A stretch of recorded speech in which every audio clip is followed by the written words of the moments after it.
各位弟兄姐妹，大家早安，大家平安。我们今天要来进入约翰福音第12天的共读。今天早上要请张玉主任来带领我们大家做开始的祷告。我们一起来祷告。亲爱的天父，我们感谢你，让我们能够在一天的早晨一起来圣经共读，透过你的话语开启新的一天，引导我们一天的脚步。你知道我们的软弱，求主与我们同在，用圣灵的大能来坚固我们，保守我们的心思意念。当我们面对每天各样的困难与挑战，或是遇到令人焦虑心烦的事的时候，都能够将这些劳苦重担交托给你，在主耶稣里面得着安息。我们这样的感谢祷告是奉主耶稣基督的名求，阿们。阿们。谢谢。我们在昨天读了耶稣他行约翰福音中的第二个记号，就是神迹是医好大臣的儿子。那在今天我们要来看是耶稣来医治在毕士大池边的瘫子，行动不便的人。那这段故事很长，但是它里面所要讨论的是来显现耶稣就是那第三位耶稣是他是生命的主，他也是带来审判的主。那透过这个故事，前面是一个引言，后面才是这个故事所要呈现，或是门徒约翰所要呈现的重点。那我们先请张玉主任带我们来读第1节到第7节。第1节，这事以后刚好是犹太人的一个节期，耶稣上耶路撒冷去，在耶路撒冷靠近衙门地方有一个池子，希伯来话叫毕士大，池边有5个走廊，走廊上躺着成群的病人，其中有失明的、跛脚的、瘫痪的。他们在等候池水的旋动，因为他们相信每隔一些时候，主的天使会下来搅动池水，水动之后，最先下池的病人，无论害什么病，都会得到医治。在那里有一个已经病了38年的病人，耶稣看见他躺着，知道他已患病多年，就问他，你要得到医治吗？那病人回答，先生，水动的时候没有人帮我，把我放进池子里。当我正想下去时，已经有人抢先下去了。谢谢。那这事以后呢，就是指到在耶稣医好大臣的儿子，那在北边的迦拿，那刚好是一个犹太人的节期。那这节期并没有明说，那有人认为是住棚节、逾越节。那犹太人3大节期，还有这个收获节，要到这个圣殿去献祭、去敬拜神。但耶稣在节期当中要来到耶路撒冷，所以我们知道这是耶稣第2次来到耶路撒冷，在他开始受洗之后第2次来到耶路撒冷。那在第1次就是在这个在第3章第2章的最后，耶稣在逾越节来到了耶路撒冷。那第3章就是你在耶路撒冷的附近呢，这个尼哥德慕来跟耶稣夜中谈道，然后才又回去遇到撒玛利亚井边的妇人。那第5章很快的，耶稣又一年过去了，耶稣又来到了这个耶路撒冷。在耶路撒冷中，羊门就是在圣殿的东北边，那是用献祭的羊呢，都要从这个羊门来进去。那在羊门的附近呢，有一个池，那叫毕士大池。那毕士大呢，它的意思是怜悯之家，或是仁慈之屋，那或是指流动的水。毕士大池。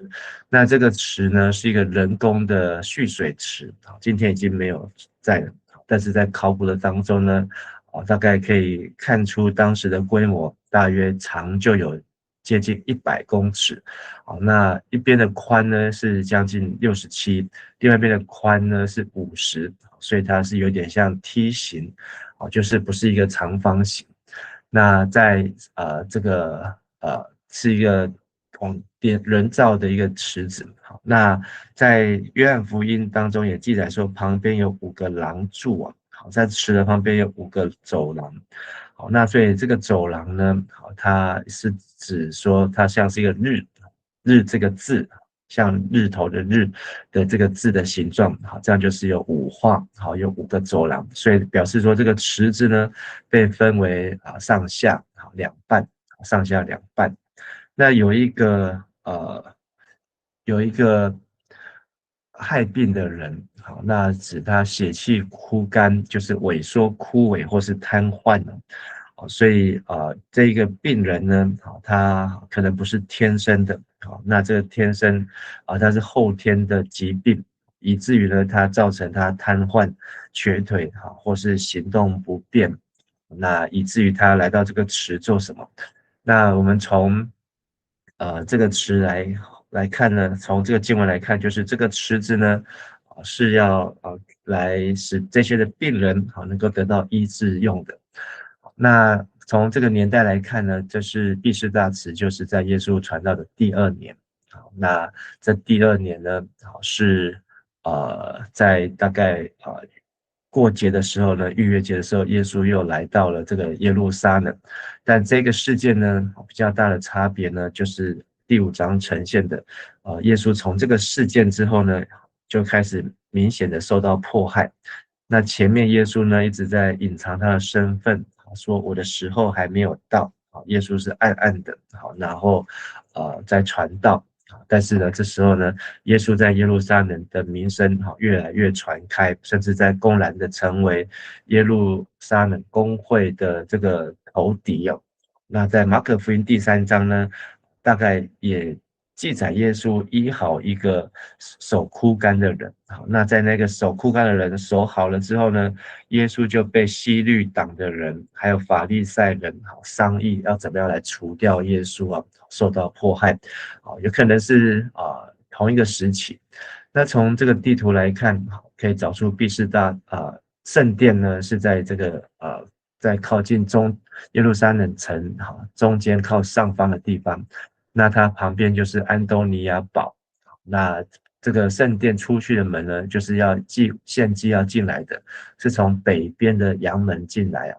那在北边的阳门外面就是毕士大池。好，那大概可以看到它是一个日字形的造型。那还有对照是在南边，在耶路撒冷城的最南边有一个西罗亚池。那这是毕士大池的一个模型呢，就是它不是一个长方形，而且它是有分成上下2池，但是呢，这个长前后加起来将近100，那最宽的地方也有将近70公尺，所以可以说是一个很大的池子。那这池子呢，有可能是去水用的或是要来处理祭物用的但是因为叫做怜悯之家，或是叫做流动的水所以它有可能是一个让这些有需要的人穷人，因为他毕竟还是在耶路撒冷城外之处所以让这些需要怜悯的人有地方可以去。那从这个可以看到圣殿跟安东尼亚堡就离这个毕士大池呢是不算远的地方那穿过就是这个阳门。好，那有5个廊子，中间横的那个呢是第5个廊子。好，那在这个廊子当中呢，就里面躺着许多的病人。那这些病人呢是有失明的，有瘸腿的，有瘫痪的。那但是今天的主角呢是要介绍一个病了38年的人就是他的这个枯萎行动不便呢已经快要40年，表示他已经很长期的受到疾病的折磨。那所以按照在古卷当中了。好，那现在的经文呢，已经把这一段拿掉。古卷当中有说他们在那边做什么呢？等候水动，因为有天使按时下池子搅动那水，水动之后谁先下去，无论害什么病就痊愈了。所以这是一个传说。好，那在圣经当中也没有这样的记载。好，那这个传说呢，也有可能是在这个所罗巴伯回来建造第二圣殿，到大希律在增建圣殿这段时间的这个传说，或是建造这个池子的一个绘声绘影，让人对这个池子更有这个吸引力。所以说他们要在池边等天使会来，来了之后呢，水动的时候呢，谁第一个下去，只有一个人有机会，谁第一个下去，谁不管他什么病，那个病通通都会好。好，那所以可以想象这么多的病人在等水搅动，那他们都是想要病要好，可是他们想要病要好的方法呢，可能已经寻求医生，寻求祷告，圣殿就在旁边，但是他们现在把希望呢都放在这个天使会来搅动池水的时候，但这个病人呢38年，耶稣却主动来到他的面前，你要痊愈吗？所以跟前面的不太一样，就是前面都是人来找耶稣，但这时候呢是耶稣主动来找这个人，没有名字的人，但是耶稣知道他病了很久，就问他说：“你要得到医治吗？”好，那耶稣这样问他呢，就是可能要测试这个人的信心，知道他到底有没有欲望、盼望、希望、信心，就是要他的病会好起来。那这个人的回答是先生，所以他也不晓得耶稣是谁，就对他的尊称先生。每次水动的时候呢，没有人帮我，因为他行动不便，前面有比他更多的病人。他们呢，守在旁边，所以水真的有动过，那也真的有人病就好了，所以才会有这么多的病人来到这个地方等候。至于说要等多久，并不晓得。但水动的时候，没有人把我放进池子里。当我想下去的时候，已经有人抢先下去了。所以其他人也都信心，就是说这个池子只能医好一个人，第二个人完全没有用。所以他们只能够在等待下一次的机会。好，那这是一个传说。好，在圣经其他地方并没有再出现过，只有出现在约翰福音了。那耶稣也看出人的问题，就是把希望、把生命、把时间，通通都放在这个不定时、不定期的一个渺茫的希望当中，而他的人生就是只有等待在水搅动的时候。这个水为什么会动？可能它是一个涌泉，泉突然从地下，因为耶路撒冷是在山上，从地下突然冒上来。那或是呢，可能其他的原因，水池会搅动。但是耶稣知道上帝创造人并不是要人在那边苦苦等候，然后在那边干等候。所以耶稣问他：“你要痊愈吗？”那所以耶稣呢就直接对他来行医治哦。那我们接着再请主任来带我们读第8节到17节。第8节，耶稣对他说：“起来，拿起你的褥子走吧。”那人立刻好了，拿起他的褥子走了。那天刚好是安息日，因此犹太人的领袖对那个被治好的人说：“今天是安息日，你拿着褥子是不合法的。”他说：“那个治好我的人吩咐我，拿起你的褥子走吧。”他们问：“那个吩咐你拿起褥子走的是谁？”可是那个被治好的人竟不知道是谁，因为那地方人很多，而耶稣又已经避开了。事后，耶稣在圣殿里找到他，对他说：“你已经完全好了，不可再犯罪，免得招来更大的祸患。”那人走开后，去告诉犹太人的领袖，说是耶稣治好他的。从此，他们开始迫害耶稣，因为他在安息日治病。耶稣对他们说：我父亲一直在工作，我也该照样工作。以上。谢谢。好，那我们这个经文今天是到16节。好，那但是因为这整个事件呢是在铺陈后面耶稣的工作，他在做什么样的工作，所以我们把它连起来，就是不要把它分开来看。那这个故事呢，一直会到47节才结束。那所以它是一个很长的事件但是也很清楚的表现耶稣他所做的事情是有目标、有计划、有既定的。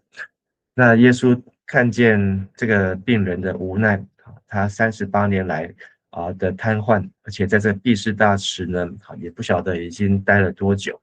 那而且大希律的时代所建造这个圣殿呢，到现在已经进行了46年了，46年。所以有可能他的人生，而且后面还在盖还要再盖30年。好，所以他的人生很可能就是这样一直毫无希望就被困在这个地方，没有办法再外出到任何的其他地方去了。可能他睡也在这里，然后当乞丐在这边乞食讨生活，他的人生可能就是要在这个毕士大这个地方来过一辈子。但耶稣却一样的一句话命令句，就如同第4章耶稣告诉大臣，回去吧，你的孩子活了，你的孩子会好的。那一样就是叫他行动句命令句，起来拿起你的褥子走吧。那人立刻好了，就拿起他的褥子走了。那天刚好是安息日。那褥子的意思呢，就是一个铺盖，那就是一个很简单的床被。那就是这个乞丐可能是铺在地上的，然后就代表就是他的家，这一块布的里面的范围就是他的生活的地方。那晚上的时候这块布呢，可能可以盖在身上，或是用来遮盖用的。那毕竟它是一个有廊子，所以白天不用害怕这个太阳，晚上的时候呢，不用担心下雨。但是他就是这是他的铺盖，就是他的家当了，就拿起他的铺盖就走了。那但是呢，那个人好了，对我们来看，哇，这个38年的病在一句话好了，这应该是一个很伟大的神迹。但是这个动作呢，却引来让我们意想不到犹太人的反应，因为这是犹太人的地盘。犹太人反应呢，看见他怎么拿起他的铺盖，他的毯子，他的家当走了。那走了，就是安息，而且这天是安息日。所以他们画的重点是这天安息日，怎么可能有人可以搬家呢？那犹太人他们在安息日不能够任意的走动，如果要走的话呢，距离是在2000走，一走大概是53公分左右，所以大概是在1100公尺在1100公尺。所以这个人他在安息日把他的家当这个盘亚宽宽的，然后就开始就走了。所以就被人认为说，你怎么可以在安息日做这个移动行动甚至搬家？那他们不在意他的病好了，他们在意的是怎么可以在安息日，因为安息日大家都不走动的，安息日大家都不工作的，安息日大家都不出门的。但是你现在呢，在外头在外面，显然就会变成一个明显的目标。还有呢，就是有一群的法利赛人，还有一群的犹太人，他们专门是在监督谁在安息日外面走来走去，谁在外面好像防空演习的时候，谁在外面在进进出出。那一样的这些呢，他们是宗教警察，那他们就是公会的成员，他们就是要来判谁呢违法，那就要按照律法。所以在当时的这个有关安息日的诫命呢，有39条那39条当中呢，就最后一条就是讲到在安息日不能够搬家。那但是我们看到的是上帝的作为，可是人呢，特别是这些宗教人，看到的是他们违法的，犯法了。所以犹太的领袖呢，就对那个被耶稣治好的瘸腿瘫子，对他说：今天是安息日，你拿着你的褥子，拿着你的家当，这样子走是不合法的。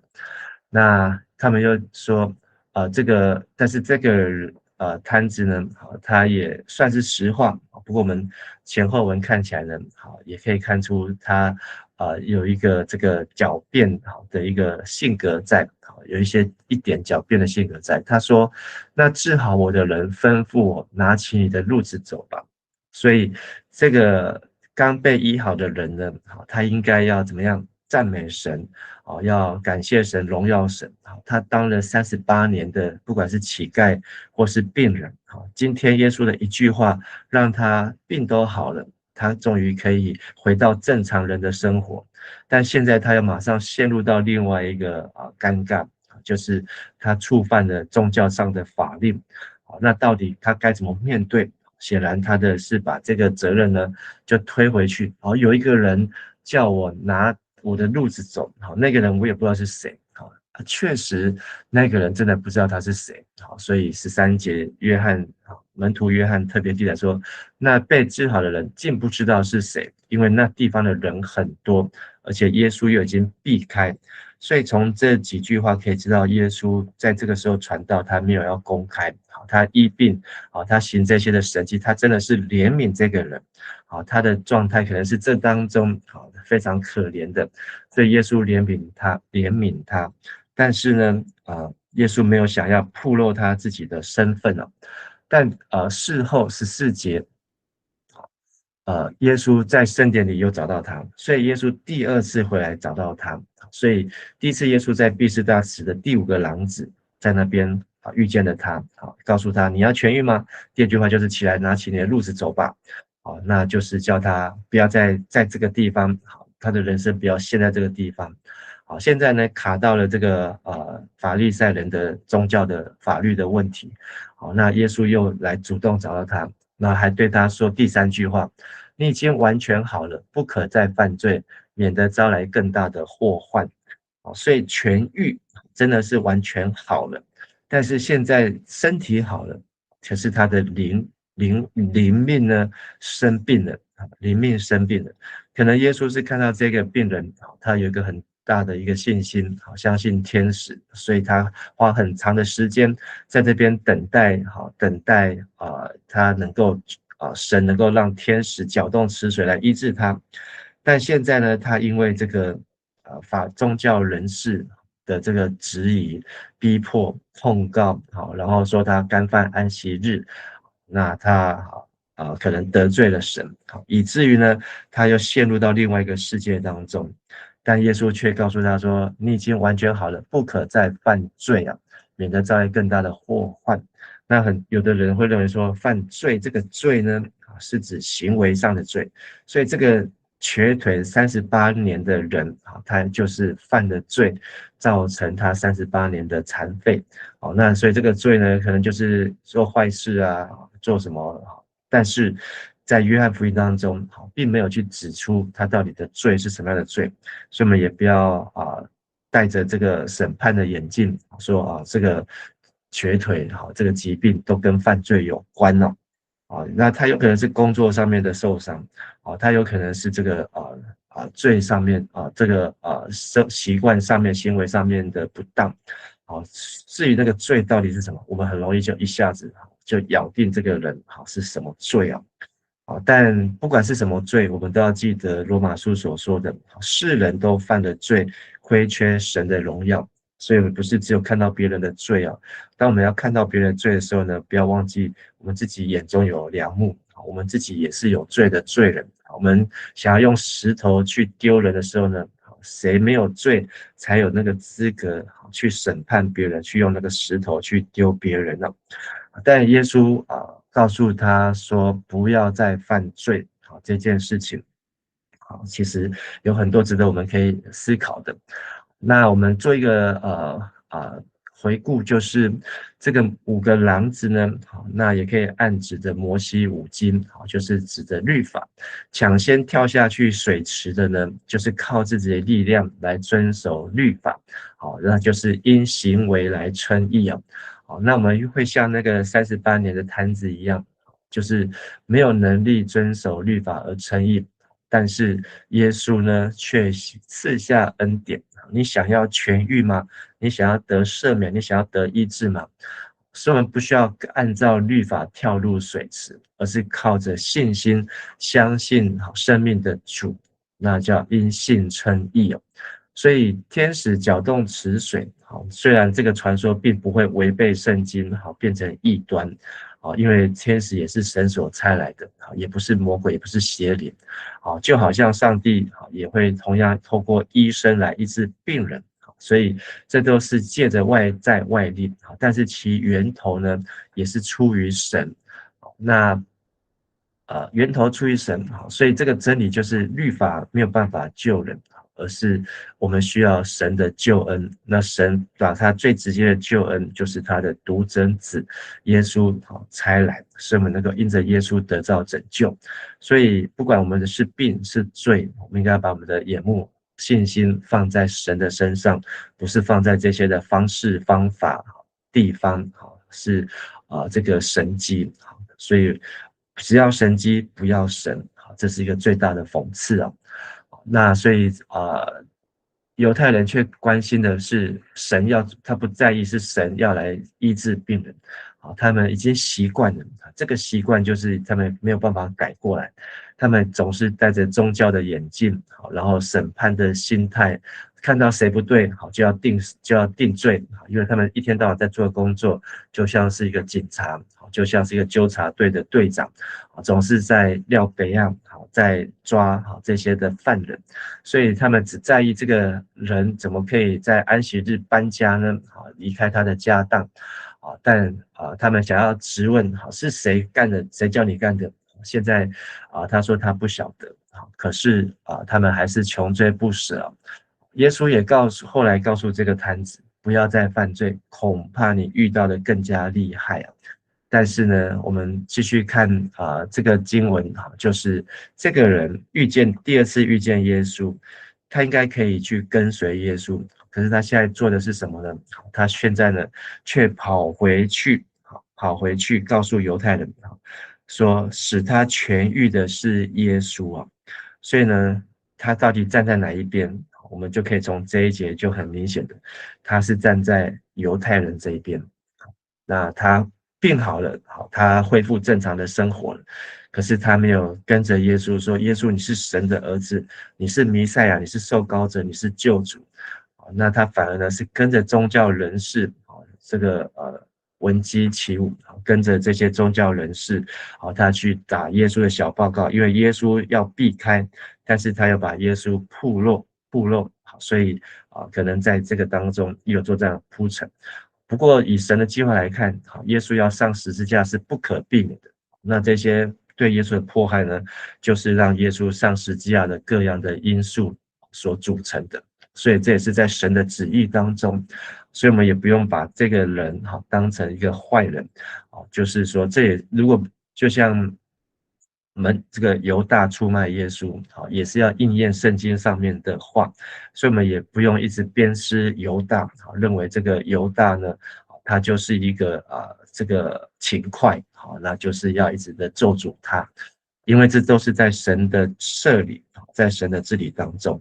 但是呢，耶稣呢，面对这样的迫害，他真正的回应的焦点，我们明天会继续来看，就是我父做事直到如今，我也做事，这是上帝的工作，我也要继续这样的工作。好，今天的金句是在14节，事后在耶稣在圣殿里找到他，对他说：“你已经完全好了，不可再犯罪，免得招来更大的祸患。”那也提醒我们，这个我们的灾难跟罪都不是神要给我们的，神不是要来毁灭我们，神也不是要来玷污我们，神是要来使我们从罪中得释放，神是要使我们的生命得更丰盛的生命，而我们要谨慎，要小心，不要让罪来窃取、偷走上帝要给我们的丰盛的生命。而今天的经文让我思想，罪会影响人跟神的关系啊，因为罪使我们不敢亲近神。但是神说，没有任何的事能够使我们与神的爱隔绝。即便我们有罪，但是神的爱还是主动来找我们，主动来向我们叩门。但是我们有神的爱，如果在罪中，然后却又继续犯罪，就会使人找不到神。犯罪会让我们失去盼望，我们的盼望呢，就只能够在第5个廊子里面等待那个不可遇的奇迹。那可能人生就在那里就枯竭了，就耗干了。但是耶稣呢，却主动来为我们叩门。他以神迹为罪人带来生命的契机啊。那今天我们想要从罪的当中痊愈吗？觉得这是我们可以思考。我们的罪或许不像这个38年的摊子，但我们的病呢，可能是其他的。我们有可能是宗教人士的病，但我们需要痊愈，因为耶稣是乐意赐给我们新的生命的，重生，从上头来的生命。第二就是我们如果已经真的是知道自己重生，我们也活在一个新生命当中，我们要谨慎警醒，不要像这个摊子才有一个新的生命，却又陷入到另外一个罪恶的团体当中，跟着文攻武吓，去迫害耶稣。那越陷越深哦。好，那这在某种来看呢，会不会是一种亵渎耶稣呢？好，就变成不承认他是神的儿子就罢了，甚至还把他当成罪魁，把他当成罪人。那我们的祈祷，求神使我们的软弱能够变为刚强，也是我们的刚强，的刚强能够来见证主，能够来荣耀主，使能够引领更多的人来跟随耶稣，相信耶稣是基督。我们一起来祷告。现在天父上帝，我们向你献上感谢。我们知道我们都是罪人，我们也都是有软弱有亏欠的人。不论我们今天在如何的健康，但是有一天我们总是会衰老，有一天我们都会经历生老病死。但是不管我们所遭遇的处境为何，耶稣你都要使我们能够因着灵魂的得救，使我们的生命都能够得救，使我们的全家都能够得救。主啊，求你再次坚定我们与你的关系，让我们明白耶稣的身份，让我们不是迫害耶稣，而是跟随耶稣，让我们所说所行所做的都能够来见证我们是耶稣的门徒。求圣灵帮助，这样祷告祈求感谢，都是奉靠耶稣基督的名求，阿们。谢谢主任，谢谢大家，大家平安。谢谢牧师，谢谢牧师，谢谢牧师，拜拜，大家平安。平安，谢谢牧师，谢谢。